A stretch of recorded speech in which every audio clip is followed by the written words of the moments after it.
Hi, I'm Chris Knight, and I'm going to show you how to create a dramatic portrait on location using one light and an umbrella.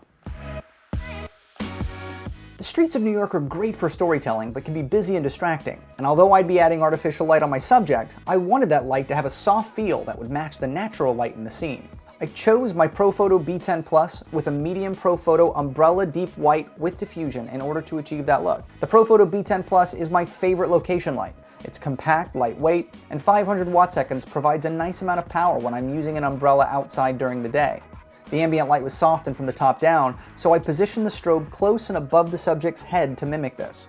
An aperture of f2.8 helps separate the subject. I set the Profoto Air Remote TTL for Fuji to high-speed sync in order to underexpose the background for a dramatic look. Everything works seamlessly with my Fuji GFX 100. Hope you've enjoyed how to create a dramatic portrait on location. Check out Profoto.com for more behind-the-scenes content from the shoot.